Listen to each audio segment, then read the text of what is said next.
Galaxy News Hour live. पश्चिम नेपालको लिपुलेखदेखि लिम्पियाधुरासम्मको भूभाग बलजफ्ती ओगटिरहेको भारतलाई त्यो क्षेत्र त्यसै छाडिदिएर पूर्वको काकडभिट्टाबाट बङ्गलादेशसम्म पुग्ने बाटो हामीलाई दिने गरी जमिन सट्टापट्टाको विकल्पबारे भारतीय समकक्षी नरेन्द्र मोदीसँग छलफल भएको कुरा हाम्रा प्रधानमन्त्री पुष्पकमल दाहालले सार्वजनिक रूपमै बताएका छन्। सीमा समस्यालाई सधैँभर लम्ब्याउन नसकिने र कुनै न कुनै समाधानमा पुग्नै पर्ने भएकाले यो विकल्प अगाडि आएको उनको भनाइ छ। यसअघि प्राज्ञिक बौद्धिक तहमा मात्र छलफलमा रहेको यो विषय अब राजनीतिक नेतृत्वका द्विपक्षीय वार्तामै प्रवेश भएको छ। सीमा विवाद समाधानको यो ढाँचा भारतले बङ्गलादेशसँग प्रयोग गरिसकेको र त्यो सफल पनि भएकाले अब नेपालमा प्रयोग गर्न चाहेको हुन सक्छ। तर जुन तरिकाले यस विकल्पमा छलफल सुरु भएको छ त्यसले नेपाली पक्षले पर्याप्त शङ्का गर्ने ठाउँ छ। किनभने आफूले लिनुपर्ने कुरा लिइहाल्ने तर दिनुपर्ने कुरामा सहजै तयार नहुने उसको रवैया पुरानै हो, यसमा पनि नदोहोरिएला भन्न सकिन्न। भारतले नेपालसँगका प्राय वार्ता र समझदारीमा इमानदारी देखाएको छैन। व्यापारदेखि सीमाका सवालमा उसले बल मेच्याई र एकलौटी गर्दै आएको छ। लिपुलेखका हकमा पनि उसले आफ्नो अतिक्रमणलाई लम्ब्याउने, वैधता दिने, नक्सा संशोधन गर्न लगाउने वा नेपालको दाबीलाई कमजोर बनाउने नियतले यो प्रस्ताव अगाडि सारेको हुन सक्नेतर्फ सतर्क रहनुपर्छ। लिपुलेखसम्मको भूभाग ओगटेको ओगटै गर्ने तर पूर्वतिर हामीलाई सट्टापट्टा गर्न ढिलाइ गर्ने हो भने त्यो हाम्रा लागि पराजय मात्र हात लाग्ने जुवा बन्न पुग्नेछ। लिपुलेखसम्मको भूभाग आफ्नो बनाउन उसले जस्तासुकै कदम उठाउँदै आएको छ। किनभने एक त दिल्लीबाट चिनिया नाका पुग्ने सबैभन्दा छोटो दूरीको रणनीतिक मार्ग यही क्षेत्रमा छ। महाकाली नदीमाथि उसको बोलवाला पनि अझै बढ्नेछ। अर्को गम्भीर विषय त के छ भने मोदीसँग दाहालले वार्ता गर्दा नेपालको परराष्ट्र मन्त्रालयको प्रतिनिधिको अनुपस्थिति थियो। सीमा जस्तो गम्भीर विषयमा दुई प्रधानमन्त्रीले कुरा गर्दा त्यो हाम्रो आधिकारिक अभिलेखमा हुनुपर्छ। नत्र भने भोलि भारतले जस्तोसुकै दाबी लिन सक्छ। त्यसतर्फ पनि हेक्का राख्नुपर्ने देखिन्छ। पूर्वतिर हामीले भूपरिवेष्टित राष्ट्रका हैसियतमा अधिकारकै रूपमा पाउने बाटोका लागि पनि निकै सङ्घर्ष गर्नु परेको तथ्य समेत यहाँनेरि बिर्सन मिल्दैन।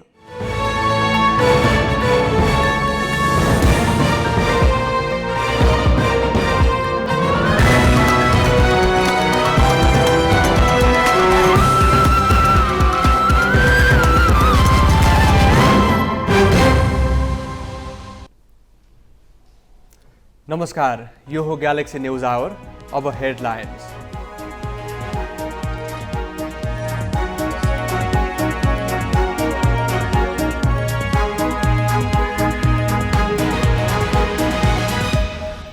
सीमा समस्या सुल्झाउने मोदीको अभिव्यक्तिले उत्साहित भएको प्रधानमन्त्री दाहालको प्रतिक्रिया। नतिजा देखिने बेला नकारात्मक कुरा गर्दा फाइदा नहुने तर्क। आफ्नो आलोचना गर्ने महामन्त्री थापा लगायत नेताप्रति काङ्ग्रेस सभापति देउवा रुष्ट। भन्छन् विरोध गरेर पार्टी बन्दैन, काम गर्न रोकेको छैन।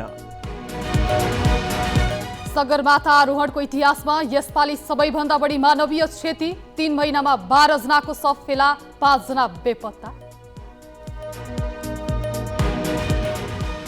भारतको पूर्वी राज्य ओडिसामा 4 दशक यताकै भयानक रेल दुर्घटना। 3वटा रेल ठोक्किँदा करिब 300 को मृत्यु, 1000 गम्भीर घाइते। र ए डिभिजन लिगमा शीर्ष क्लब सर्च बोइजद्वारा जाउला खेल पराजित। एपीएफसँग बराबरीमा रोकिएको 3 स्टार रेलिगेसनको तनावमा 7 दोबाटोले आरबीलाई हरायो।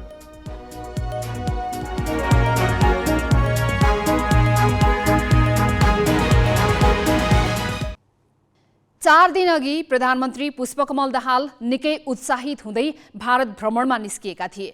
नयाँ दिल्लीमा रहँदाको पहिलो साँझ निकै तनावपूर्ण रहेको र सोचेको कुनै पनि कुरा नहुने हो कि भनेर चिन्तामै बितेको उनले दिल्लीमै बताएका थिए। तर आज काठमाडौँमा अवतरण गरेपछि भने उत्साही नै देखिए। प्रधानमन्त्री दाहालले आफ्नो भारत भ्रमण मूलभूत रूपमा सोचे अनुरूप भएको प्रतिक्रिया दिएका छन्।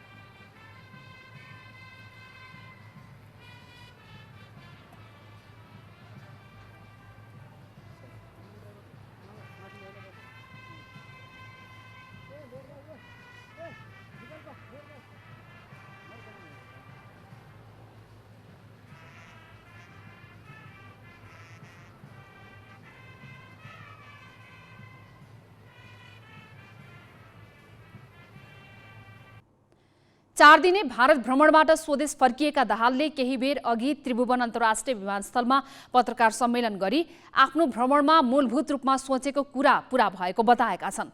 दूरगामी र महत्त्वपूर्ण सहमति भएकाले यसबाट विश्वासको वातावरण बनेको उनको भनाइ छ। व्यापारलाई भनौँ या विद्युत उत्पादनको कुरासँग पनि सम्बन्धित भएर भारत, नेपाल र बङ्गलादेशको त्रिपक्षीय समझदारी होस् भन्ने हाम्रो धेरै पहिलेदेखिको चाहना थियो। यो पटक त्यसमा सहमति भएको छ। यो पनि दीर्घकालीन महत्त्वकै कुरा हो र अहिले चाहिँ अन्य अतिरिक्त धेरै कुरा भए, तपाईँहरूले सुनिहाल्नुभयो, त्यसको मैले धेरै व्याख्या गर्नु परेन। अहिले हामीले धेरै पहिलेदेखि भन्दै आएको एयर रुटको कुरा, यो सिमरा मात्रै होइन, हामीलाई कम्तीमा 2-3टा एयर रुट चाहिन्छ भन्दै आएको हामीले अहिले लो अल्टिच्युडको नेपालगञ्जको चाहिँ गर्ने र हाई अल्टिच्युडको महेन्द्रनगर या नेपालगञ्जबाट तयारी गर्ने भन्ने समझदारी हुनु आफैमा एउटा चाहिँ सकारात्मक चाहिँ फड्को भनेर यसलाई बुझ्नुपर्ने हुन्छ। त्यसको साथै चाहिँ तपाईँको फर्टिलाइजर कम्पनी जोइन्ट भेन्चरमा स्थापना गर्ने सैद्धान्तिक सहमति र त्यसको निम्ति बजारको सुनिश्चितता गर्ने भन्ने कुरा पनि आफैमा धेरै महत्त्वपूर्ण कुराहरू हुन्। यसरी हेर्दा र मुख्य कुरा के भने विश्वासको जो सङ्कट जस्तो देखिन्थ्यो, यो पटकको भ्रमणले नेतृत्व लेभलमा एउटा राम्रो विश्वासको आधार बन्यो। नेपालमा कृषि उत्पादन वृद्धि गर्न, भन्सारमा सहजीकरण गर्ने बारेमा मेरो र प्रधानमन्त्री मोदीजीको बारेमा धेरै नै गम्भीर ढङ्गले र खुला मनले कुरा भयो।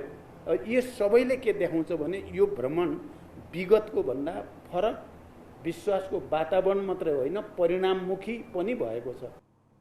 यस्तै सीमा समस्या समाधानका लागि आफूले गम्भीर रूपमा कुरा राखेको र त्यसमा भारतीय प्रधानमन्त्री नरेन्द्र मोदी पनि तयार देखिएको उनको भनाइ छ।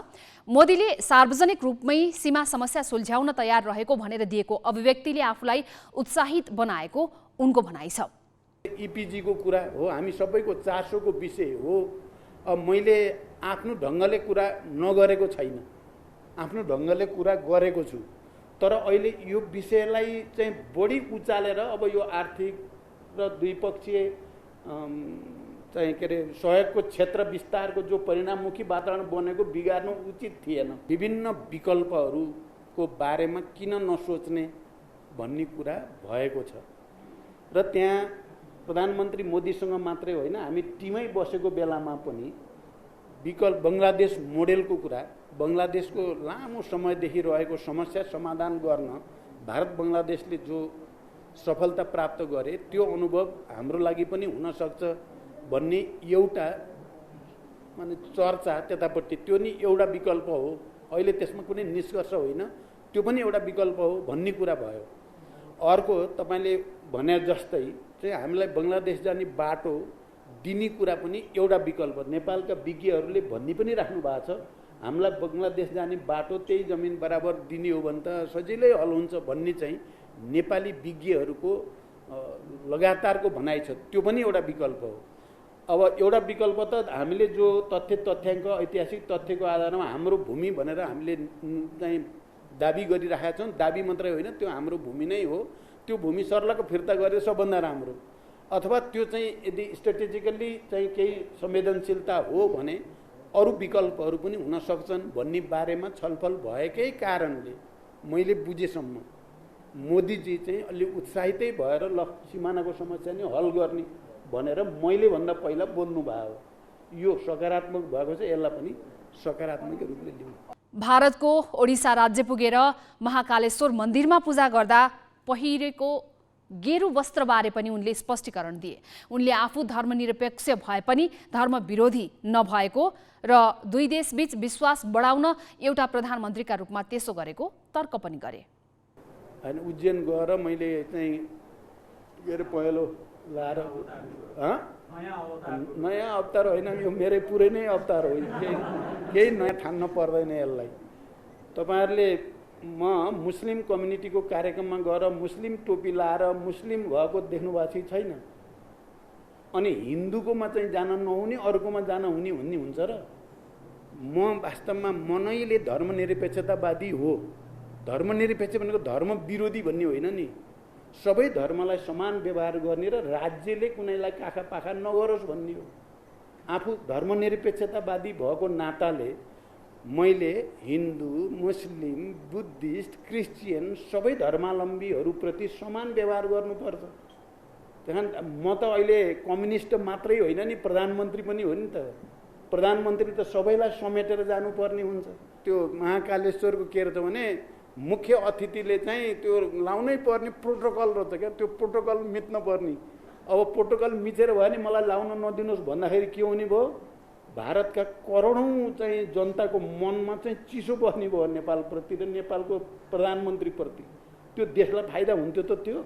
भारतले अतिक्रमण गरेको लिपुलेक लिम्पियाधुरा क्षेत्र छाडेर पूर्वी नाकाबाट सिधा बङ्गलादेश जाने बाटो लिन सकिने विकल्प नेपालसँग रहेको प्रधानमन्त्री पुष्पकमल दाहालको अभिव्यक्तिलाई प्रमुख प्रतिपक्षी नेकपा एमाले राष्ट्रघाती भनेको छ। बजेटबारे छलफल गर्न आज बसेको संसदीय दलको बैठकमा पार्टी अध्यक्ष केपी शर्मा ओलीले दाहालको अभिव्यक्तिलाई गैर जिम्मेवारीपूर्ण भनेका छन्। एमाले यस विषयमा प्रतिनिधि सभाको आइतबारको बैठकमा प्रधानमन्त्री दाहालसँग जवाफ माग्ने भएको छ। फुलबारी बन्दरगाहसम्मको चाहिँ रुट माग्ने क्रममा चाहिँ यदि त्यो बाटो हामीलाई दिइन्छ भनेदेखि हाम्रो नेपालको भूमिसम्म दिन तयार छौँ भन्ने प्रकारको यस्तो गैर जिम्मेवार राष्ट्रहित विरोधी कुराहरू, राष्ट्रघात खालका कुराहरू उहाँले किन त्यस्ता अभिव्यक्तिहरू दिनुभयो? त्यसले सिङ्गो मुलुकको गरिमामा आँच आएको छ, सिङ्गो नेपाली जनताको चाहिँ शिर निहुरिएको अवस्था छ। त्यस कारणले यी सबै विषयहरू पनि हामीले सघन ढङ्गले भोलि सदनमा उठाउँछौँ। यस विषयमा प्रधानमन्त्रीसँग हामी जवाफ माग्छौँ। प्रधानमन्त्री पुष्पकमल दाहालले बङ्गलादेशसम्म जाने बाटो नेपालले पाएको अवस्थामा लिपुलेकदेखि लिम्पियाधुराको भूभाग भारतसँग साट्न सकिने विकल्पबारे सोच्न सकिने भनेर सार्वजनिक अभिव्यक्ति दिएका छन्। भारतीय समकक्षी नरेन्द्र मोदीसँगको भेटवार्तामा पनि यसबारे खुलेरै कुरा भएको उनको भनाइ छ। 4 दिने भारत भ्रमणबाट स्वदेश फर्के लगत्तै उनले सीमा विवाद सुल्झाउने भनेर मोदीले दिएको अभिव्यक्तिबाट आफू उत्साहित भएको प्रतिक्रिया दिएका छन्। खासमा यस मामिलामा हामी कति उत्साही हुन जरुरी छ त? यो प्रश्न हामीले राजनीतिक विश्लेषक राजेश गौतमलाई सोधेका छौँ। राजनैतिक रूपमा केही कुराहरू चाहिँ ब्रेक थ्रु भएको दावा चाहिँ गरिएको छ, तर यो ब्रेक थ्रु त्यति सहज रूपबाट कार्यान्वयनको रूपमा आउन सक्ला भन्ने कुरो चाहिँ मलाई लाग्दैन। किन भन्दा राधिकापुरका कुराहरू आज होइन, चाहिँ लोकेन्द्रबहादुर चन्द प्राइम मिनिस्टर हुँदाखेरि पनि राधिकापुरको बाटो प्राप्त गर्ने कुराहरू भएकै थियो, तर त्यतिखेर भएन। हिजो मात्रै इन्डियन टिभीमा एउटा कूटनैतिकको एउटा बहस सुनिरहेको थिएँ।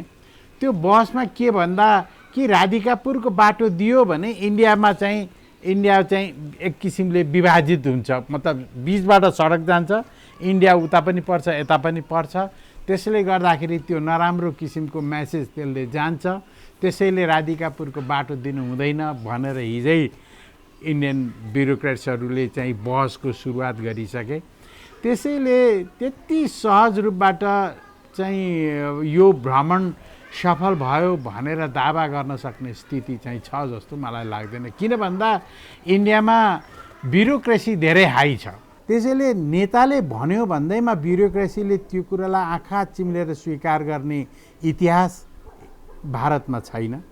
त्यसले गर्दाखेरि प्रधानमन्त्रीसँग जे जस्ता किसिमका कुराहरू भए तापनि त्यसलाई कार्यान्वयनको पक्षमा लिएर जाँदा धेरै कुरा चाहिँ हामीले भोग्नुपर्ने अवस्था छ जस्तो मलाई लाग्छ। त्यसैले त्यति सहज रूपबाट चाहिँ मैले यस्तै भारत भ्रमणका क्रममा प्रधानमन्त्री दाहालले मध्य प्रदेशको उज्जैन स्थित महाकालेश्वर मन्दिरमा पूजा गरेका छन्। यति मात्र होइन, उनले 108 किलोग्राम रुद्राक्ष समेत चढाएका छन्। दाहालले गेरु वस्त्र धारण गरेरै पूजाआजामा सहभागी भएको विषयलाई लिएर विभिन्न टिका टिप्पणी भएका छन्। खासमा दाहालले यो रूप देखाएर के सन्देश दिन खोजेका हुन सक्छन् भनेर पनि हामीले विश्लेषक गौतमलाई सोधेका छौँ। एक किसिमले भारतले धार्मिक रूपबाट चाहिँ नङ्ग्याए भन्न चाहिँ सकिन्छ। किन भन्दा नेपालमा उनले धर्मको नाउँमा कयौँ किसिमका चाहिँ नराम्रा कामहरू गरिरहेका थिए। त्यो इतिहास नेपाली जनताले देखेकै छन्, भोगेकै हो। र त्यस्तो व्यक्ति अब भारतमा गएर पहेँलो लुगा लगाएर नाङ्गै चाहिँ बसेर चाहिँ मन्दिरमा पूजापाठमा संलग्न गराउनु त अब एक किसिमले भन्ने हो भने अब चाहिँ मोदीजीको सफलता पनि हो जस्तो मलाई लाग्छ। यद्यपि प्रचण्डजीले के भने भन्दाखेरि कि मैले नेपाली जनताको लागि चाहिँ पहेँलो लुगा लगाएको हो, पहेँलो लुगा लगाउनु केही होइन भनेर दावा पनि गरे उनले भने। तर अब त्यसलाई त्यही रूपबाट हेर्न सकिँदैन, किन भन्दा एक किसिमले नेपाली जनताको बिचमा प्रचण्डजी अब धार्मिक रूपबाट नाङ्गिएका छन् र यो नङ्ग्याउने काम मोदीजीले चाहिँ यो भ्रमणमा गरेका छन्। प्रधानमन्त्री पुष्पकमल दाहालले यस भ्रमणमा पञ्चेश्वर बहुद्देश्य परियोजनाको DPR अर्थात् विस्तृत परियोजना प्रतिवेदन 3 महिनाभित्र सक्ने र 1 वर्षभित्र लगानीको ढाँचा टुङ्ग्याउने गरी निर्देशन दिएको भनेर बिहिबार संयुक्त पत्रकार सम्मेलनमा बताए।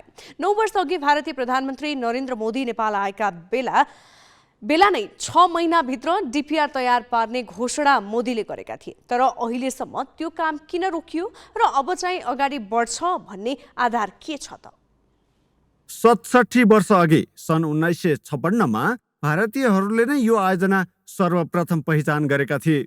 माओवादीले सशस्त्र विद्रोह सुरु गर्नु ठिक अघि 2052 माघ 29मा भएको महाकाली सन्धिले पञ्चेश्वरलाई अघि बढाउने आधार तयार पारेको थियो। 2066 माघमा पञ्चेश्वर विकास प्राधिकरण गठन गर्ने समझदारी बने पनि त्यसले मूर्त रूप पाउन 5 वर्षभन्दा बढी समय लागेको थियो। त्यसो त भारतले महाकाली नदीको पानी 1835 किलोमिटर लामो नहर बनाएर गुजरातसम्म पुर्याउने शारदा साबरमती लिङ्क परियोजना अघि सारेको छ। यस परियोजना मार्फत पञ्चेश्वरमा बाँध बाँधेर त्यहाँको पानीमा यमुनाको समेत मिसाउने र उत्तराखण्डदेखि राजस्थान, हरियाणा र गुजरातसम्म सिँचाइ गर्ने महाअभिलाषा भारतले अघि सारेको छ। भारतले यही परियोजनामा नदी मोड्न खोजेपछि पानीको बाँडफाँडलाई लिएर कुरा नमिल्दा DPR मस्यौदा भइसक्दा पनि लामो समयदेखि काम अड्किएको छ। यसको अर्को पाटो चाहिँ नेपाल भारत सीमा विवादसँग गाँसिएको छ। अहिले लिपुलेखदेखि लिम्पियाधुरासम्मको नेपाली भूभाग भारतले ओगटेको र त्यसलाई आफ्नो राजनीतिक नक्सामा समेत राखेको कारण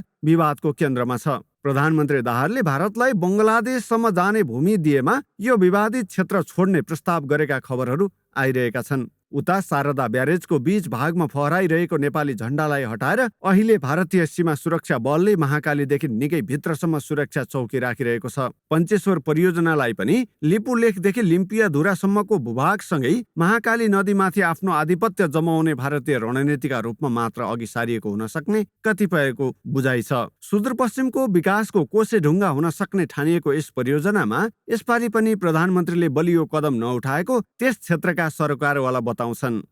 के यो प्रोजेक्टमा बनाउँदैन भन्नु पर्यो। प्रोजेक्ट बनाउनु होल्ड गरेर राख्ने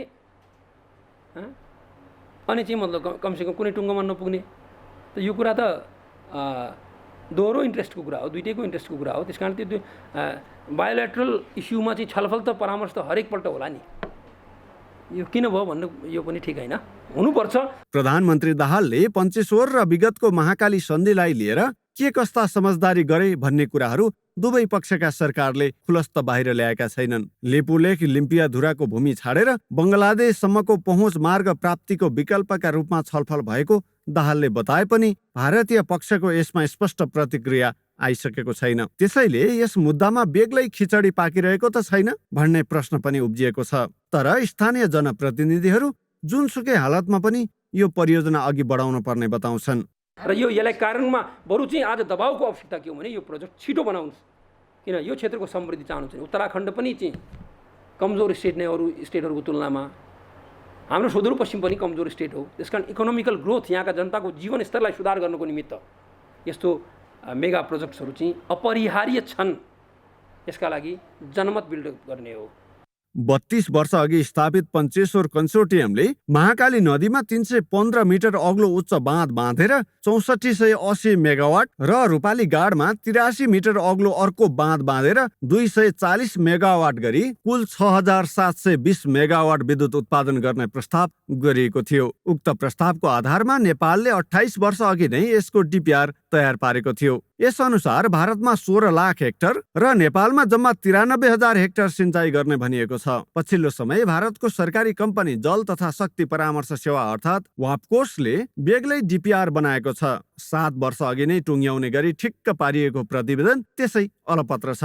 तर अब पञ्चेश्वर नयाँ भूराजनीतिक बिन्दुमा प्रवेश गरेपछि नेपाली पक्षले थप सचेत हुनुपर्ने बेला आएको छ। कैलालीबाट हिक्मत रावलका साथमा विनय बन्जारा, ग्यालेक्सी फोके, काठमाडौँ। अब केही न्युज संक्षेपमा। उपप्रधानमन्त्री तथा गृहमन्त्री नारायण काजी श्रेष्ठले भ्रष्टाचार काण्डमा आफ्नै पार्टीका नेता परे पनि कारवाहीको लागि पछि नहट्ने बताएका छन्। उपप्रधानमन्त्री श्रेष्ठले स्थानीय तहका दलित जनप्रतिनिधिको आज काठमाडौँमा सुरु भएको भेलालाई उद्घाटन गर्दै भ्रष्टाचार काण्डमा पर्ने माओवादी केन्द्रका नेतालाई सरकारले कारवाहीको दायरामा ल्याए त्यसलाई आश्चर्य नमान्न आग्रह गरे। उनले नक्कली भुटानी शरणार्थी प्रकरणमा अभियुक्तलाई अदालतले सजाय दिनेमा सरकार विश्वस्त रहेको बताए। उनले यो प्रकरण जस्ता अरू काण्डमा पनि छानबिन अगाडि बढाउने भनेका छन्। उनले प्रहरीमा सरुवा बढुवाको लागि नाजायज लाभ लिने र दिनेलाई जेल हाल्ने चेतावनी दिएका छन्। भारतको पूर्वी राज्य ओडिसामा 4 दशक यताकै भयानक रेल दुर्घटनामा करिब 300 को मृत्यु भएको छ। ओडिसाको बालासोर जिल्लामा शुक्रबार साँझ भएको रेल दुर्घटनामा 288 जनाको मृत्यु भएको अधिकारीहरूले पुष्टि गरेका छन्। केही सञ्चार माध्यमले 300 सम्मको मृत्यु भएको उल्लेख गरेका छन्। 1000 जनाभन्दा बढी घाइते भएका छन्। मृतकको संख्या अझै बढ्न सक्ने अधिकारीहरूको अनुमान छ। भारतीय रेलवेका अनुसार बेंगलोरबाट हावरा जाँदै गरेको हावरा सुपरफास्ट एक्सप्रेस र कोलकाताबाट चेन्नई जाँदै गरेको कोरोमण्डल एक्सप्रेस एक आपसमा ठोकिएपछि दुर्घटना भएको हो। 2वटा रेलका 17वटा डिब्बा विपरीत ट्र्याकमा खसेका थिए। दुर्घटनाको ठोस कारण अहिलेसम्म खुलेको छैन। कमजोर सिग्नल र प्राविधिक त्रुटिका कारण दुर्घटना भएको सञ्चार माध्यमले लेखेका छन्। राज्य सरकारले दुर्घटनाको अनुसन्धान सुरु गरेको छ। यसैबीच भारतीय प्रधानमन्त्री नरेन्द्र मोदीले आज घटनास्थल अवलोकन गरी उद्धार कार्यबारे जानकारी लिएका छन्। रेल मन्त्री अश्विनी वैष्णवले मृतकका परिवारलाई 10 लाख, गम्भीर घाइतेलाई 2 लाख र सामान्य घाइतेलाई 50,000 रुपैयाँका दरले राहत दिने घोषणा गरेका छन्।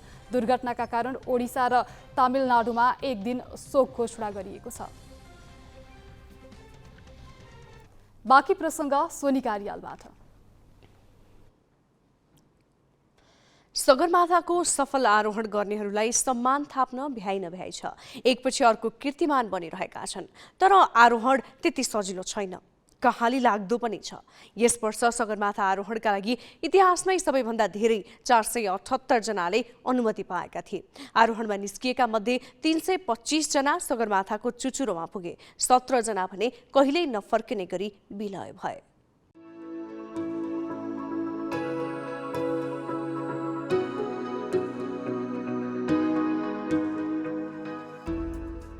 संसारकै अग्लो शिखर चुम्ने इच्छा कसलाई नहोला र?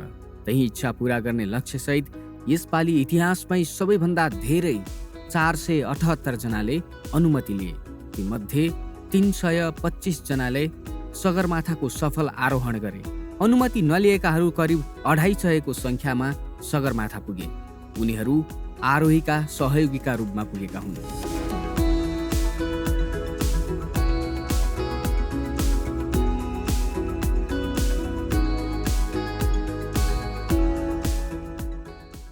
प्रतिकूल मौसम र आरोहण अनुभव नभएका कारण अनुमति लिएका केही बीच बाटै फर्किए। केही भने न सगरमाथा पुगे न त फर्किन सके। 17 जनाले सगरमाथा आरोहणका क्रममा ज्यान गुमाए। तीमध्ये 5 जनाको त अझै शव समेत भेटिएको छैन।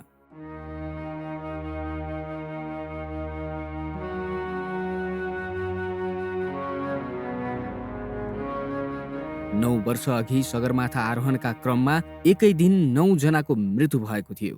हिम पहिरोमा पुरिएर आरोहीले ज्यान गुमाएका थिए। यसपालि त्यस्तो दुर्घटना केही भएको थिएन। त्यही कारण 17 आरोहीले ज्यान गुमाउनुलाई निकै गम्भीरताका साथ हेरिएको छ। वातावरणमा आएको परिवर्तनका साथै सरकारले मापदण्ड नतोकी राजस्वको लोभमा जसलाई पनि अनुमति दिने र सहयोगीको पनि योग्यता नतोकिएको परिणाम धेरै मानवीय क्षति भएको जानकारहरूको बुझाइ छ। सबैले चाहिँ म अब यो एभरेस्ट चढ्नै पर्छ भन्ने किसिमको एउटा भनौँ न प्रेस्टिजकै इस्यु जस्तो लिएर चाहिँ यो बढी बढ्न थालेको र सङ्ख्या पनि धेरै नै बढी हुन थालेको, जुन चाहिँ अब त्यहाँ ट्राफिक जाम भन्ने एउटा टर्म पनि युज गरिन्छ, त्यस्तो पनि अवस्था आएको हुनाले त्यहाँ चाहिँ त्यसले गर्दाखेरि जब सङ्ख्या बढी हुन्छ, जब चाहिँ भनौँ न अनुभव नभएका र विभिन्न किसिमका च्यालेन्जहरू लिएर चाहिँ जान थाल्छन्, यस्तो किसिमको हुनु चाहिँ वास्तवमा हुने सम्भावना धेरै हुन्छ।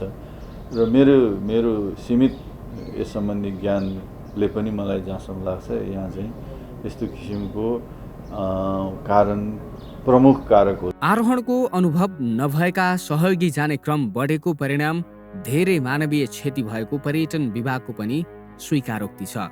उसले मानवीय क्षति रोक्न सहयोगीको पनि अनुभव तोकेर कानुन संशोधनको प्रक्रिया अघि बढाएको बताएको छ। हामीले कानुनी व्यवस्थामा केही परिवर्तन गर्न खोज्दैछौँ।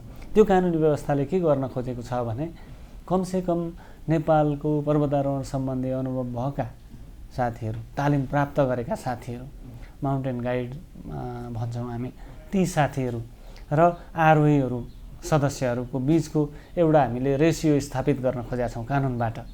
त्यसले गर्दाखेरि मलाई लाग्छ आगामी दिनमा यो जुन ढङ्गको अहिले आइरहेको छ कुराकानी अनुभवसँग जोडिएर त्यो खालको चाहिँ हामी सम्बोधन गर्ने प्रक्रियामा अगाडि बढिसकेका छौँ। यसपालि सगरमाथा क्षेत्रको मौसम पूर्वानुमान गर्नै नसकिने खालको थियो।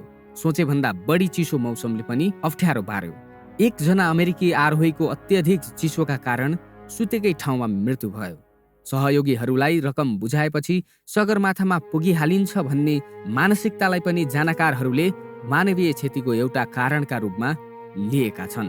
अन्तर्राष्ट्रिय एकीकृत पर्वतीय विकास केन्द्र इसी मोडले गरेको अध्ययनले हिउँ पग्लदै गएका कारण आरोहण चुनौतीपूर्ण बन्दै गएको देखाएको छ। क्यामेरामा साधुराम लामिछाने र योगेश लामाका साथ गोविन्द कुँवर, ग्यालेक्सी 4K काठमाडौँ।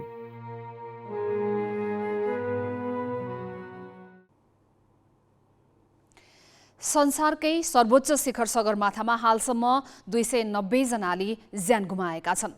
1921 देखि 2023 सम्म 290 जना आरोहीले नेपालतर्फबाट मात्रै ज्यान गुमाएको तथ्याङ्क छ। चीनतर्फको समेत जोड्दा मृतकको संख्या 323 जना पुग्छ। यी मध्ये 127 जना शेर्पा र बाँकी 196 जना संसारभरबाट आएका अन्य आरोही छन्। सगरमाथा आरोहणमा कीर्तिमान राख्ने नाममा भइरहेको होडबाजीले दुर्घटना बढ्दै गएको छ। संसारको सर्वोच्च शिखर जस्तो संवेदनशील क्षेत्रमा आरोहणका लागि योग्य नभएकालाई पनि अनुमति दिँदा दुर्घटनाको जोखिम बढ्दै गएको हो। सन् 1921 देखि 2023 सम्ममा नेपालतर्फबाट मात्र 290 जनाले आरोहणको क्रममा ज्यान गुमाएका छन्। 1921 देखि 1970 सम्म 29 जनाको ज्यान गएको छ भने 1972 देखि 1978 को बीचमा 15 आरोही हिउँमै विलिन भएका छन्। 1979 देखि 1982 को अवधिमा 19 जनाले ज्यान गुमाएका छन्। त्यस्तै 1988 देखि 1989 सम्म 13, 1989 देखि 1993 सम्म 18 र 1993 देखि 1997 सम्म 31 को मृत्यु सगरमाथा क्षेत्रमा भएको छ। 1997 देखि 2001 सम्म 16, सन् 2001 देखि 2006 सम्म 26, 2006 देखि 2013 को बीचमा 42 र 2013 देखि 2015 मा 33 आरोहीले मृत्युवरण सगरमाथामै गरेका छन्। सन् 2015 देखि हालसम्म 49 जनाको ज्यान गएको छ।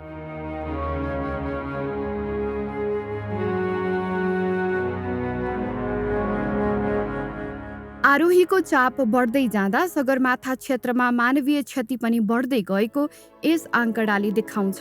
सगरमाथामा आरोहणको प्रयास सन् 1921 देखि गरिए पनि 1953 मा मात्र पहिलो पटक मानव पाइला परेको थियो। सन् 1953 मे 29 का दिन तेन्जिङ नोर्गे शेर्पा र एडमन्ड हिलारीले सबैभन्दा पहिले सगरमाथामा पाइला राखेर विश्व कीर्तिमान बनाएका थिए।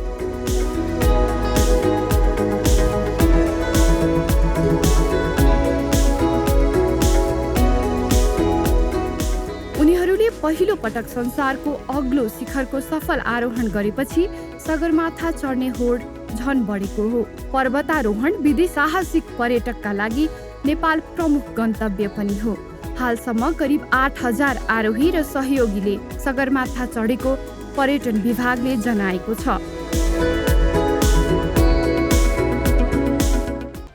अब केही न्युज संक्षेपमा। म्याग्दीमा रहेको 8091 मिटर अग्लो अन्नपूर्ण प्रथम हिमाल आरोहण भएको आज 73 वर्ष पुगेको छ। म्याग्दीको अन्नपूर्ण गाउँपालिकाको 4 मा रहेको अन्नपूर्ण प्रथम हिमालको प्रथम आरोहणमा फ्रान्सका मौरिज हर्गोजले सन् 1950 जुन 3 मा गरेका थिए। नेपालको पर्वतारोहणको सम्भावना अन्तर्राष्ट्रियकरण गर्न योगदान पुर्याएका हार्गोजको सम्मान र सम्झनामा आधार शिविर जोड्ने पदमार्ग समेत बनाइएको छ।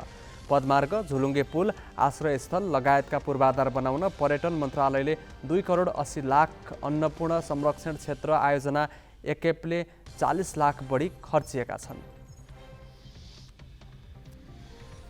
कैलालीको गेटामा शहीद दशरथ चन्द राष्ट्रिय स्वास्थ्य विज्ञान विश्वविद्यालय स्थापनार्थ सङ्घर्ष समितिले आन्दोलनको 4औं दिन आज सडक बहस गरेको छ। बहसमा धनगढी उपमहानगरपालिकाका प्रमुख गोपाल हमाल, गेटा मेडिकल पूर्वाधार निर्माण समितिका कार्यकारी निर्देशक हेमराज पुजारा सहित विभिन्न क्षेत्रका विज्ञ सहभागी थिए। गेटामा निर्मित संरचनाको मुख्य प्रवेशद्वार अगाडि सडक बहस कार्यक्रम गरेर सङ्घर्ष समितिले हिजो सुदूरपश्चिमका मुख्यमन्त्री कमल बहादुर शाह मार्फत प्रधानमन्त्री पुष्पकमल दाहाललाई ज्ञापन पत्र बुझाएको थियो। माघ 29 गते शहीद दशरथ चन्द राष्ट्रिय स्वास्थ्य विज्ञान विश्वविद्यालय बनाउने निर्णय गरेको सरकारले आगामी आर्थिक वर्षको बजेटमा रकम नछुट्याएपछि सुदूरपश्चिमवासी आन्दोलनमा उत्रिएका हुन्। बाँकी प्रसङ्ग स्मृति मल्लबाट। नेपाली काङ्ग्रेसभित्र सभापति शेरबहादुर देउवाको कार्यशैलीलाई लिएर चर्को असन्तोष छ। महामन्त्री गगन थापाले सार्वजनिक मञ्चबाटै एकलौटी निर्णय गरेर पार्टीलाई कमजोर बनाएको भन्दै देउवा विरुद्ध सङ्घर्षमा उत्रने भनिरहेका छन् भने असन्तुष्ट कतिपय नेताले पार्टी रूपान्तरण अभियानका नाममा भेला गरिरहेका छन्। आफ्नो आलोचना गर्ने नेताहरूलाई देउवाले आज सार्वजनिक मञ्चबाटै विरोध गरेर पार्टी नबन्ने जवाफ दिएका छन्। उनले आफू अब सभापति नबन्ने भएकाले विरोध गर्न छाडेर जनताको बीचमा जान थापा लगायत नेतालाई सुझाव दिएका छन्। अब तपाईँहरू हुनेवाला हो, म त के छ र यहाँ जानुहोस्, काम गर्नुहोस्, गाली गरेर केही हुँदैन थिएन। काम गर्नुहोस् न, पार्टी सुरु बनाउनुहोस्, भोलि बनाउनुहोस्। अहिले गाली गरेर के हुनेवाला छैन। त्यसमै हुँदाले चाहिँ नि विरोध गरेर पार्टी बन्नेवाला छैन। पार्टी बनाउनलाई जनताको कामका जनसम्पर्कै हो, जनतासँग जानुपर्छ। जनतामा जाने गाली गरेर कहाँ पार्टी अर्को पनि जान्छ नि भोलि। अर्को गयो भने के हुने नि, लडाइँ गर्ने। त्यसमै हुँदाखेरि चाहिँ अहिलेको बेला के हो भने पार्टीलाई मजबुत बनाउने हो। मैले त के हो त यो सबैलाई ठुलो पार्टी बनाइहालेँ। अहिले ऊ पनि सारा क्याम्पसहरूमा सबै ठाउँमा जितेकै छु। भोलिका दिनमा यो पार्टीलाई अझ बलियो बनाउनु छ। मैले सहयोग गरिदियो। अब म पार्टीसँग हुनेवाला होइन। अब त्यस कारण चाहिँ अबको बेला कामहरू गर्नु पऱ्यो। एकअर्कालाई विरोध गरेर पार्टी बलियो हुँदैन। एकले अर्को पनि जवाब दिन जाला नि देश, अर्को पनि जाला नि देशभरि घुम्ला नि। त्यही गर्नु छु होइन भनेदेखिलाई कति कुराहरू काम गर्नुहुन्छ, काम हुँदैन। त्यो कुरा बुझ्नु पऱ्यो नि। त्यसमै कुरा अहिलेको बेलाको कुरा के हो भनेदेखिलाई सब एक भएर गयो भनेदेखिलाई हाम्रो पार्टी बलियो हुन्छ, जान सक्छ। अत्यधिक गर्मीले तराईका जिल्लाको जनजीवन कष्टकर भएको छ। झापा, मोरङ, सुनसरी र उदयपुर जिल्लाका पालिकाले विद्यालय बन्द गरेका छन्। तराई क्षेत्रमा सर्पदंशका बिरामी समेत बढेका छन्। तराईमा अझै 5 दिन तातो हावा चल्ने भन्दै सतर्कता अपनाउन मौसम पूर्वानुमान महाशाखाले आग्रह गरेको छ। अहिले देशका सम्पूर्ण भागमा तापक्रम बढ्ने क्रममा छ। कोशी प्रदेशका तराईका जिल्लामा 41 डिग्री सेल्सियससम्म तापक्रम पुगेको छ। तराईमा तातो हावा चल्दा चालक, मजदुर, विद्यार्थी, कामकाजी र सरकारी कार्यालयमा धाउने सेवाग्राही बढी मारमा परेका छन्। 3-4 दिनदेखि धेरै बढी घाम लागिरहेको छ, पानी परेको छैन, वातावरण एकदम दूषित जस्तो भइरहेछ हैन। त्यस्तो हुँदाखेरि चाहिँ अब जस्तै केटाकेटी बुढापाका हैन, अब हामीहरू लगायत सबैलाई बिरामीको महसुस हुन थालेको छ। अत्यधिक गर्मी बढेको कारण आम सर्वसाधारणको दैनिकीमा पूर्ण रूपले असर पर्नुका साथै वृद्धदेखि बालबालिकासम्मलाई समस्या परेको छ। बढ्दो गर्मीले झाडा पखरा लगायतका समस्या देखिन थालेपछि अस्पताल धाउनेको संख्या समेत बढ्दो छ। अत्यधिक गर्मीका कारण घाममा काम गर्ने वातावरण नहुँदा विकासका काममा समेत अवरोध सृजना भएको छ। केटाकेटी बुढाबुढी स्कुलहरू पनि जान गाह्रो भइसक्यो। प्राय सबै हस्पिटलाइज हुँदैछन् मान्छेहरू गर्मीले गर्दा हैन। झाडा पखाला भान्ताहरू सब स्टार्ट हुँदैछ। अत्याधिक गर्मीको चाप बढेको छ।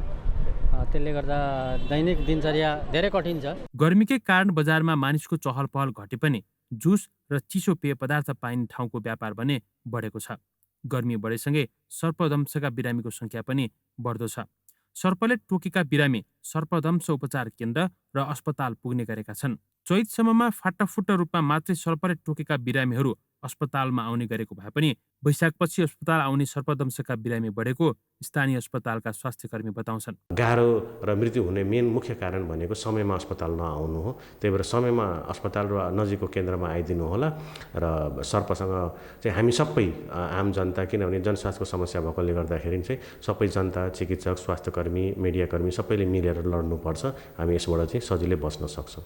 तराई क्षेत्रमा गर्मी बढ्दै जाँदा विद्युत प्राधिकरणले विभिन्न वाहनमा विद्युत कटौती गर्दा झनै समस्या हुने सर्वसाधारण बताउँछन्। ग्यालेक्सी फोकेका लागि मोरङबाट गगन नुनिया र उदयपुरबाट अभिमन्यु लामिछानेको रिपोर्ट।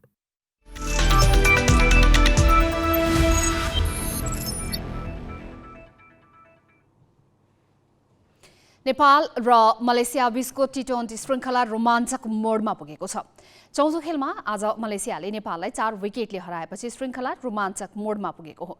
5 खेलको श्रृङ्खलामा 2-2को बराबरी भएको छ। नेपालले दिएको 97 रनको सामान्य लक्ष्य घरेलु टोली मलेसियाले अन्तिम बलमा 6 विकेट गुमाउँदै पूरा गर्यो। मलेसियाको जितमा ओपनर विनफ्रेड आनले 52 बलमा 2 चौका सहित सर्वाधिक 38 रन बनाइन्।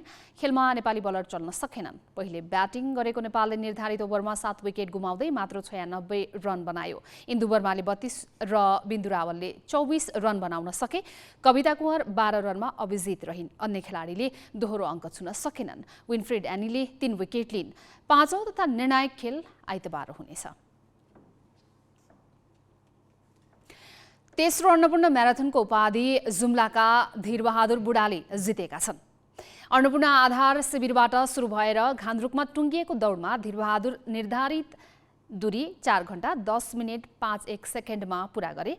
4 घण्टा 12 मिनेट 9 सेकेन्डमा दौड पुरा गरी होमलाल श्रेष्ठ दोस्रो भए।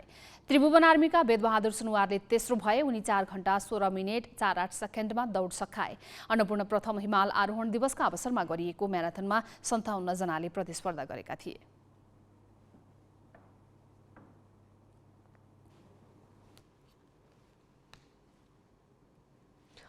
हेटौडामा भएको खुला राष्ट्रिय पुरुष भलिबल प्रतियोगिताको उपाधि एपीएफ क्लबले जितेको छ। आज बिहान हुप्न चौरमा भएको फाइनल खेलमा त्रिभुवन आर्मीलाई हराउँदै एपीएफले उपाधि उचालेको हो। एपीएफले आर्मीलाई 25-20, 17-25, 25-17, 29-27 को सेटमा हरायो। जितसँगै एपीएफले उपाधि सहित 2 लाख प्राप्त गरेको छ। उपविजेता आर्मीले 1 लाख रुपैयाँ प्राप्त गर्यो। प्रतियोगितामा एपीएफका विजयी थापा सर्वोत्कृष्ट खेलाडी घोषित भए। थापाले 15,000 रुपैयाँ पाए। नवप्रवेशी चर्च बोइज युनाइटेडले जावलाखेल युथ क्लबलाई 3-0 गोलले हराउँदै उपाधि होड थप मजबुत बनाएको छ। दोस्रो रङ्गशालामा आज भएको खेलमा दुवै क्लब विदेशी खेलाडी बिना उत्रिएका थिए। विदेशी खेलाडीको भरमा रहेको Jawalakhel youth club church boys सामु निरीह बने। अन्जुन विष्टको गोलमा चर्च बोइजले अग्रता बनाए। यसपछि आशिष चौधरीले 2 गोल गरे। जितपछि चर्च बोइजले 24 खेलबाट 44 अङ्क बनाएको छ। दोस्रो स्थानमा रहेको मच्छिन्द्र भन्दा चर्च बोइज 5 अङ्कले अगाडि छ। मच्छिन्द्रले 1 खेल कम खेलेको छ। हारपछि जावलाखेलको उपाधि जित्ने सम्भावना समाप्त भएको छ। उसको 24 खेलबाट 37 अङ्क छ। लिगमा साधुबाटो युथ क्लबले त्रिभुवन आर्मीलाई 2-1 गोलले हराएको छ। च्यासल मैदानमा आज भएको खेलमा साधुबाटोले दोस्रो मिनेटमा शिव सुवेदीको गोलमा अग्रता लियो। 21औं मिनेटमा आर्मीले पेनाल्टी पाए। साधुबाटोका खेलाडीले लगातार असन्तुष्टि जनाएपछि खेल झण्डै 7 मिनेट रोकियो। आर्मीका नवयुग श्रेष्ठको पेनाल्टी प्रहार साधुबाटोका गोल रक्षक अभिषेक रिजालले बचाए। नवयुग रिबाउन्डमा गोल गर्न सफल भए। पहिलो हाफ 1-1 गोलको बराबरीमा सकियो। 63औं मिनेटमा साधुबाटोले पेनाल्टी पायो। दिपेङ राज सिंह ठकुरीले गोल गरेपछि साधुबाटोले 2-1 को अग्रता लियो। त्यसपछि दुवै क्लबबाट गोल भएन। साधुबाटो विजयी भयो। जितपछि साधुबाटो 24 खेलबाट 32 अङ्क सहित 5औं स्थानमा उक्लिएको छ। आर्मी 30 अङ्क सहित 9औं स्थानमा छ।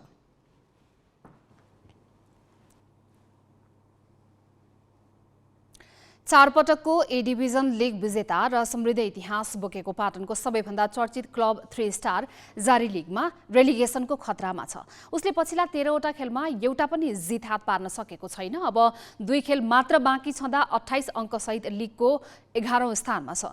जितको खडेरी मेटाउन नसकेको 3 स्टारलाई रेलिगेसनबाट जोगिन सहज छैन।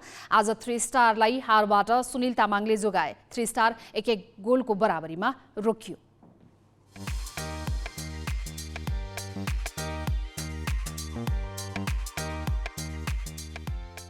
यसरी लगातार 13 खेलमा जितविहीन बनेको 3 स्टार आज सशस्त्र प्रहरी बल एपीएफसँग आम्ने सामने हुँदा जितको योजनामा थियो। तर विदेशी 2 महत्त्वपूर्ण खेलाडी अजय मार्टिन्स र सेलो माथेजवा बिना नै मैदानमा उत्रने बाध्यता अन्य क्लबको जस्तै थियो।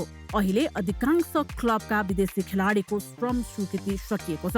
उसै पनि सङ्घर्षरत 3 स्टार विदेशी खेलाडी बिना मैदानमा उत्रदा 23औं मिनेटमा पछि पर्यो। कप्तान नवीन लामाले दिएको पासमा पेनाल्टी बक्स बाहिरबाट मणिकुमार लामाको प्रहार 3 स्टारका गोल रक्षक अरुण ब्लोनको हातमा लाग्दै गोलमा परिणत भयो।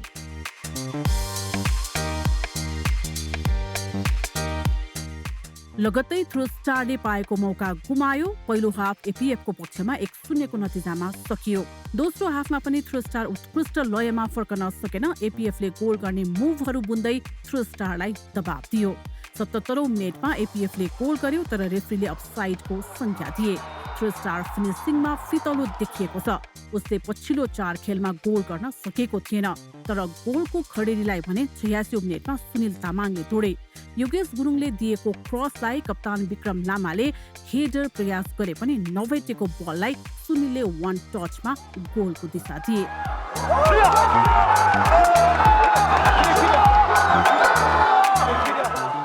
3 स्टारले 536 मिनेटपछि यो गोल गरेको हो, जुन गोलले 3 स्टारलाई हारबाट जोगायो।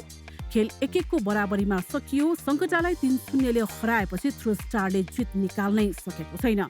24 खेलबाट 28 अङ्क जोडेको 3 स्टार 11औं स्थानमा छ।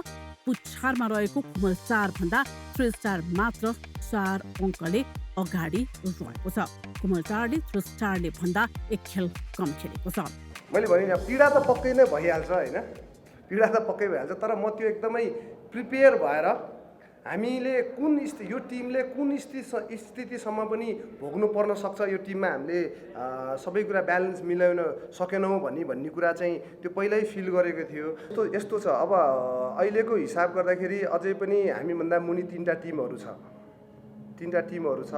जस्तो एउटा टिमसँग दुईटा म्याचको डिफ्रेन्स होला हैन, एउटा टिमसँग एउटा म्याचको डिफ्रेन्स होला हैन, एउटा टिमसँग त्यस्तै छ। त्यसले गर्दा दबाब पक्कै छ, दबाब नभएको होइन हैन। तर त्यो दबाबले चाहिँ हामीले आफ्नो काम गर्न र आफूले गर्नुपर्ने कुराहरूलाई चाहिँ असर पार्न चाहिँ हामी दिँदैनौँ। पछिल्लो 13 खेलमा 7 बराबरी र 6 मा हार बेहोरेको 3 स्टारले पछिल्लो 13 खेलमा मात्र 4 गोल गरेको छ। फुटबलमा चाहिने गोल नै हो, तर गोल गर्न सकिरहेको छैन, जसको कारण उसको आगामी यात्रा निकै कठिन देखिएको छ। जित निकाल्न नसकेको पीडामा विदेशी खेलाडी विहीन हुनु परेको पीडा पनि थपिएको छ। अहिले वर्क परमिटको कुरा आयो। वर्क परमिटको कुरा आउँदाखेरि फर्स्ट त म के भन्छु भने एन्फाले बहुत ठुलो गल्ती गर्यो, किनकि स्टार्टिङ डेट र इन्डिङ डेट उसले खुलाएन। त्यति बेला एन्फाले चाहिँ त्यो डेट पक्का नदिनाले वर्क परमिटलाई एउटा एन्फाको गल्ती त्यहाँ भयो। अर्को फेरि अब के भयो, सेकेन्ड लिग स्टार्ट भयो। सेकेन्ड लिग स्टार्ट भएपछि सेकेन्ड लिगको इन्डिङ त अब एन्फाले दियो नि त। त्यो बेलामा त पहिल्यै थाहा थियो कि अस्ति 31 तारिकमा सबैको वर्क परमिट सिद्धिँदैछ भनेर। भनेपछि 31 तारिक पछि अझै पनि हाम्रो के अरे 10-12 दिनको त गेम बाँकी छ। भनेपछि क्लबहरूले पनि त त्यो 10-12 दिनको लागि त एक महिना अगाडि थाहा थियो नि त, वर्क परमिटको प्रोसेस गर्नु पर्थ्यो नि। अब 3 स्टारले उपाधि होडमा रहेको लिडर चर्च बोइज र जौला खेलसँग खेल्न बाँकी छ। दुवै उपाधि दावेदार भएकाले उनीहरूसँग खेल्दा रणनीति अब्बल हुनै पर्नेछ।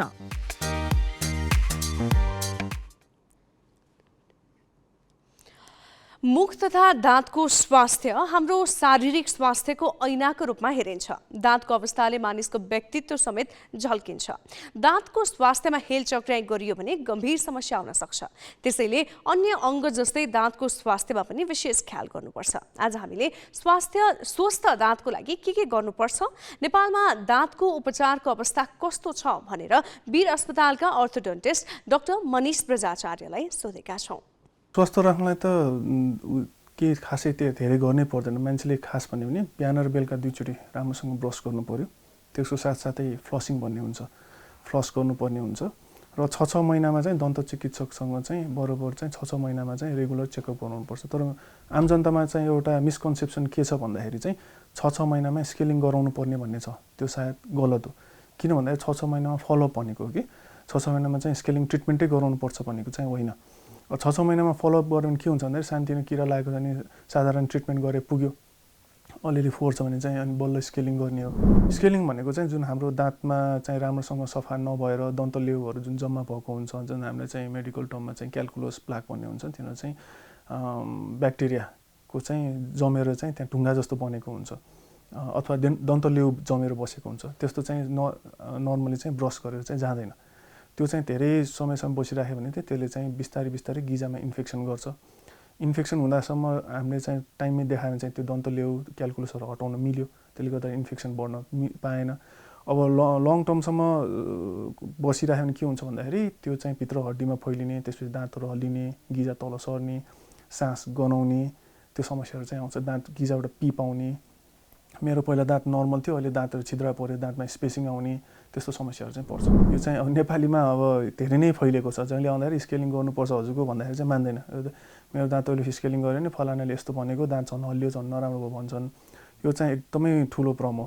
जनमानसमा के छ भने दन्त चिकित्सक चाहिँ दन्त ट्रिटमेन्ट चाहिँ महँगो ट्रिटमेन्टमा गनिन्छ भन्ने हुन्छ। तर त्यो चाहिँ कस्तो भन्दाखेरि कुन टाइममै देखायो भने चाहिँ कुनै पनि चिज ट्रिटमेन्ट महँगो हुँदैन। तर ढिलो गरेर भने त त्यही अनुसारको ट्रिटमेन्ट पनि गर्नुपर्ने हुन्छ, सिभिरिटी पनि बढ्दै जाने हुन्छ, फलोअप चाहिँ कस्तो नै एकचोटि गएर नपुग्ने हुनसक्छ। अब यही मिडियाबाट म के भन्न चाहन्छु भने यस्तो पछि लाग्नु भनेको चाहिँ सरासर गलत हो। त्यसमा कुन रसायन युज गरेको छ, के गरेको छ, केही पनि थाहा छैन। हामीले चाहिँ कुनै पनि मानिसमा चाहिँ ट्रिटमेन्ट गर्दाखेरि जुन युज गर्ने मेटेरियलहरू हुन्छन्, जुन युज गर्ने त्यो चाहिँ कस्तो संसारभरि चाहिँ एउटा क्वालिटी ट्रिटमेन्ट गरेर चाहिँ मान्छेमा युज गर्न मिल्छ भनेर चाहिँ औषधि जस्तै हो। त्यो चाहिँ प्रुफ भएर मात्र युज गर्न मिल्ने हुन्छ। यो मेन गरिकन यो सोसियल मिडियाहरूमा चाहिँ एडहरू आइरहेको हुन्छ।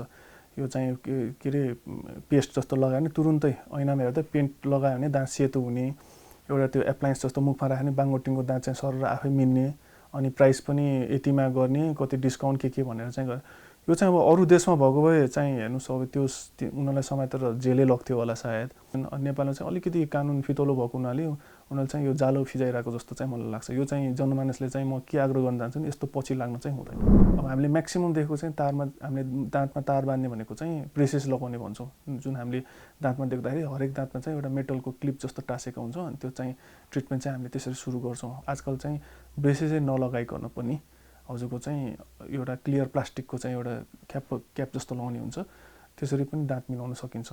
यो ट्रिटमेन्ट गर्नलाई चाहिँ अर्थोडोन्टिस्ट विशेषज्ञ भन्छौँ। उहाँ हरेक महिना कस्न पनि जानु परेन, 2-3 महिना 3 महिना 4 महिनामा पनि जान सकिन्छ। यसमा घुस्ने सोच्ने पनि हुँदैन, अनि बाहिरबाट हाँस्दा बोल्दाखेरि चाहिँ ट्रान्सपरेन्ट भएको हुनाले देख्दा पनि देख्दैन। आजकल चाहिँ अनुहार बाङ्गोटिङ्गो भएछ भने मजाले विदेश जानु पनि पर्दैन।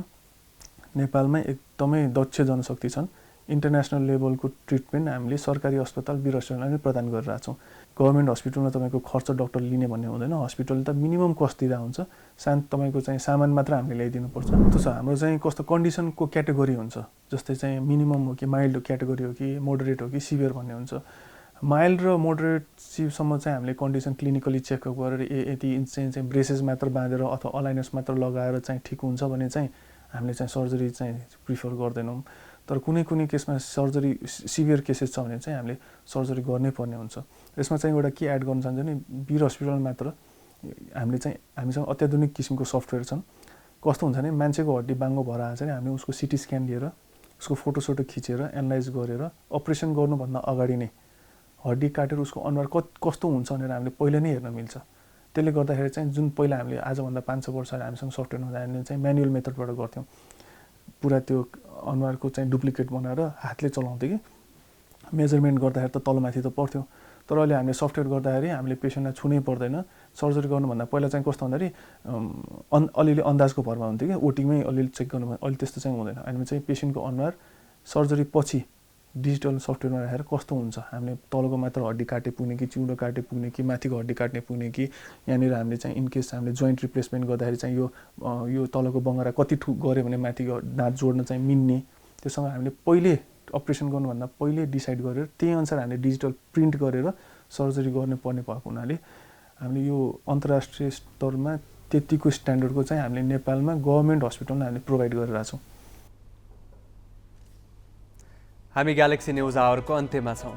जाँदा जाँदै हेडलाइन्स।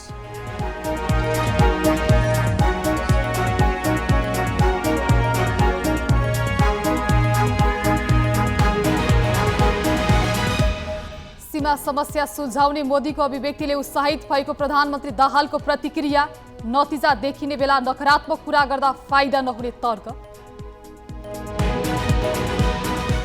आफ्नो आलोचना गर्ने महामन्त्री थापा लगायत काङ्ग्रेस नेताप्रति सभापति देउवा रुष्ट। भन्छन् विरोध गरेर पार्टी बन्दैन, काम गर्न रोकेको छैन। सगरमाथा आरोहणको इतिहासमा यसपालि सबैभन्दा बढी मानवीय क्षति। 3 महिनामा 12 जनाको शव फेला, 5 जना बेपत्ता। भारतको पूर्वी राज्य ओडिसामा 4 दशक यताकै भयानक रेल दुर्घटना। 3वटा रेल ठोक्किँदा करिब 300 को मृत्यु, 1000 जना गम्भीर घाइते। र ए डिभिजन लिगमा शीर्ष क्लब सर्च बोइजद्वारा जाउला खेल पराजित। एपीएफसँग बराबरीमा रोकिएको 3 स्टार रेलिगेसनको तनावमा 7 बाटोले आर्मीलाई हरायो।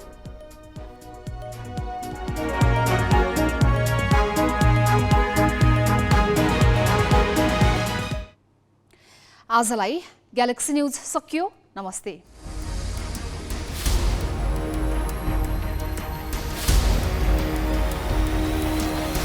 This is Galaxy News Hour Live.